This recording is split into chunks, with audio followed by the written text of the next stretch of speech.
Joining the podcast now on Puck here is Auckland Mako co-head coach AJ Spiller. Brand new team, AJ. Really excited to have you on. There's a lot of excitement and a lot of buzz around New Zealand ice hockey at the moment, it seems, with Auckland Mako. How are you guys feeling going into it? Yeah, we're pretty excited too that there is that much buzz. I think the players are excited. A lot of the under 23 age players that we've reached out to have, they jumped at the chance when we asked them if they wanted to play in the certain games. Same as the mentor players too. We really haven't had anyone that said no to it. So I think the players are excited. The hockey market is excited too, and we're excited to get it underway to see how it goes. That's awesome. You've actually already addressed pretty much one of the questions we opened up to fans of the podcast and of sport in New Zealand. One of them was if mentor players were lining up to be involved, or if anyone kind of, shrugged it off and weren't interested. But that is really awesome to hear. I know when we broke the news about the team on the podcast, we had senior players reaching out to us, with questions, I think excitement, just wanting to know what's going on. But let's go to the very start of the actual creating the team. There's a lot of people we've seen with the Vegas Golden Knights and the Seattle Kraken coming in. The idea of a brand new hockey team is cool. And now we get our own here in New Zealand in the NZIHL. Can you run us through how the concept of creating the team actually came about? Yeah, I think the concept really came from how can we give this age group of players a better chance to play in the NZIHL. Maybe not at this age, but at least they get some exposure to it. And then, in their years when they turn a little bit older, they're already ready to go. Rather than this age group maybe not getting to play. They definitely get to dress a lot, but they don't get to play a lot. They'll sit on the bench for the majority of the game, and now they have a spot in a team where they can come and they can play those minutes, and they can make mistakes and learn from them because the standings don't count. So yeah, they're just there's more opportunity for them to play now, and hopefully it helps them down the track with their NZIHL careers. Was there anywhere in particular where Auckland Ice Hockey Association kind of gathered inspiration for a program like this to develop the under 23 talent? Yeah, I think it was probably the federation, along with Auckland Ice Hockey and a lot of the other regions too, that we kind of looked at it as we're losing people from the sport at that age group, and a lot of top end players too. I know that when we were with the under 20s, or when I was with the under 20s, a handful of people from each of those teams don't play anymore. So you go from playing for your country at the top level to 2 years down the track, you're not even involved in the game anymore. So I think that's really where the whole concept came from. And we're just excited to give these guys a chance to play. You mentioned the under 20 team and the under 18 teams. You've been involved with the under 20s with Justin Daig. Those teams have kind of struggled a little bit on the HHF stage in recent years. What do you think that kind of attributes to that? I think, well, for starters, the under 18s the last 2 years haven't been able to go away. I think the team that we had with the players that we had, I think it's a really good age group, and it will be a really good age group going through. So it's a shame that they couldn't go away and compete. And that's on a number of levels, not just on how we fare on the world stage. And as far as the under 20s, I think a lot of it might come down to that they don't have a pathway to go after for that team. So a lot of them might see it as, well, this is kind of my last kick at the can. Let's go away and have some fun. So now with the introduction of the Mako, and we're also introducing an under 21 league this year too, that's New Zealand wide, which will be a couple tournaments. We're kind of creating a couple more stepping stones for those players to go and develop after that. So hopefully they'll stay in the game for a little bit longer. Yeah, I think one thing that's been really promising to hear, in recent times is that, the Federation has sort of picked up on this problem. Players are dipping out once they are too old for the under 20s, and, maybe they don't have that pathway to develop them further to help them crack the Ice Blacks roster and really stay in the game. So hopefully with the inception of the Auckland Mako, this is going to happen. One thing that obviously people get really excited about with a brand new team is the actual identity of the team. So picking the name, the logo, and the jersey. What was the inspiration behind picking Mako as the team name? They're probably, I don't know how much inspiration there was. We were trying to figure out what we were going to call it for a long time. And we were just kind of, I think one day we were having lunch and we were trying to figure out like, so what's something that's New Zealand, Auckland, and we were just kind of talking about it. And someone mentioned, well, are there any fish or anything like that? And the word Mako came about. And I have to make sure that I say that properly all the time too, because I would always pronounce it Mako with a Canadian accent, but it's Mako. So I kind of have to remember it like I'm saying Marco Polo, but without the R. So it's Mako Polo. And yeah, that's just kind of how it came to be. I love that. One thing with the jersey, we had a few people sort of reach out to us about the look of the jersey. You've gone for the black look, which we sort of mentioned on the podcast. Kind of reminds us a lot of a national team. There had previously actually been a rule around the NZIHL that teams couldn't wear black because of the relationship with the Ice Blacks.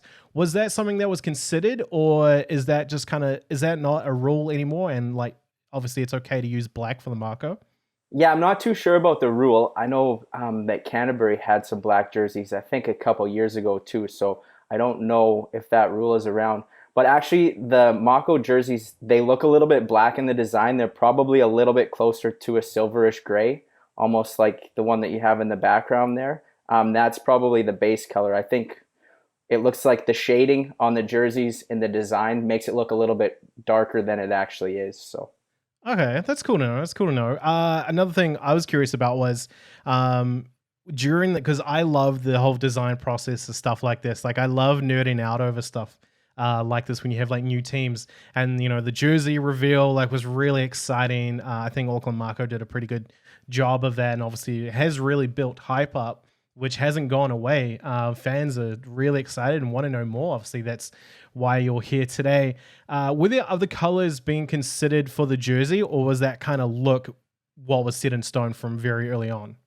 No, it was really all hinged around what we were going to call the team, the name. So we didn't really have any other colors that we were tossing around until we came up with a name for it. And then once we got the name, we kind of went with a silvery, similar color to what a Mako would be. So that was it all came from the name, not from the different colors we were tossing around. And because you have been involved with under 20 program for a while there, one question that we got was, because this is largely based around under 23 players, who are some players from your coaching experience that you think show the most promise for New Zealand ice hockey in the future? Yeah, well, that's a tough one because we get to coach a lot of players with the under 20s. Justin's with the under 20s now. I'm with the under 18s. We went to that under 18, under 20 camp where we actually played against each other.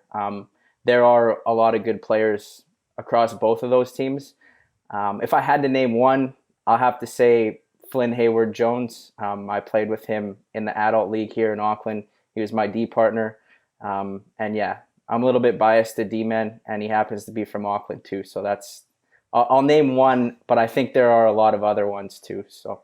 Yeah, I was really excited to see when that under 23, under 18 series went down in Dunedin recently. That was a really, really cool concept. I hope that we see more of that in the future. But speaking of future, another question that we got is, beyond this first season, is there plans for the Mako to become like a full-time NZIHL team? You count towards the standings and can qualify for the finals and make a run for the cup. Yeah, I think that's definitely the long-term goal of it. I don't know how long that will take. I think we could still be here in 5 years' time talking about the same stuff. It might take a little bit longer than that, but that would be the end goal for sure, is to have another team in the NZIHL that counts towards the standings. It makes pretty good sense, too, for it to be in Auckland. Then there would be 3 North Island teams and 3 South Island teams. So a lot of options you could do with things like that. You could split it up by division. But yeah, when we tossed around the ideas, for sure, we were talking about what this team looks like in 7, 8, 10 years time down the track, and hopefully they are a part of the NZIHL full time. I know the idea is to develop local talent, but if the team did go full time, would you carry that ethos with you and have imports that were younger, like under 23 imports? Yeah, I hadn't really thought of that yet, or whether we would use imports. It is really a development team for New Zealand-based players.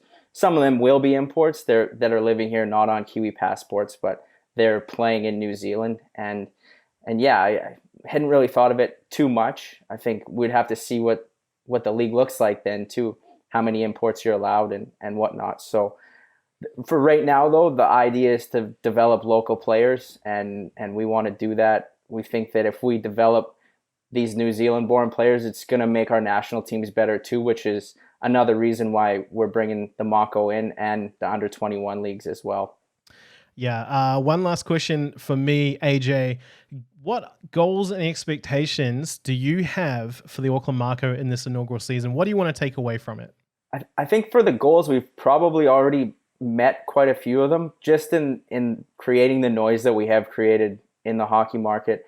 But not only that, the number of players that we've reached out to asking them to be a part of it for certain games. Like I said before, we had no one that's turned us down. So I think there was a definite need for the team. And these younger players are excited that they're going to get a chance to play significant minutes. The mentor players are excited because it's something new and something different. And I think a lot of them have put in a lot of time and effort to New Zealand hockey over the last little while. And now they get to see something happening. And I think that's pretty exciting. Another goal would just be to create an environment where these players can come and they can develop. And like I said, they can make mistakes and it's not going to show up it'll show up on the scoreboard, but it's not going to affect the standings. They're going to get a chance to develop that way. And as far as expectations, I don't think we have high expectations, but we'll expect to play hard and I think we'll expect that all the players will improve and they'll enjoy their time too. One thing that it's not really a concern, but I'm kind of curious, you've kind of got like a rotating door policy with the roster, mental players coming in and out. You'll have under 23 players coming in and out, depending on, if the NZIHL team is playing or not. Being one of the head coaches, both you and Andreas Kaiser, a lot of history there, a lot of expertise on the coaching front. How do you deal with that kind of rotation and, chemistry, bringing these players together? I think, if we go back to the under 20, under 18 camps, we're not a very big hockey nation. So I think a lot of people know each other already. We're not bringing in players from places that they don't really know anyone. So as far as the chemistry goes, I think everyone already has a pretty good feeling about who each other are. How do we manage it? I think it'll be tricky. It'll be exciting and it'll be a fun challenge for how we put lines together and things like that. But the overall concept of the team, we are very excited about. So it's going to be fun. Yeah, I'm very excited too, AJ. I got one last silly question for you. Obviously, the Admirals, you have Rusty Ankerbottom as a mascot. Has there been any talk of an Auckland Mako mascot, and what could that look like? No, there hasn't been one. Maybe we'll leave that to you to come up with one. Or like I said, I struggle with the name, so maybe we'll just make it Marco Polo, and then we'll go from there. That way I can remember how to say it. I'm pretty sure Cam Green already has light bulbs in his head about how this mascot could look. But for now, AJ, thanks for the time, man. All the best with Auckland Mako with the season. And we can't wait to see you guys on the ice. Hey, thanks, Logan, and good luck with your travels back over to New Zealand. We're excited to have you back too, and we'll see you on the other side of your managed isolation. So safe travels.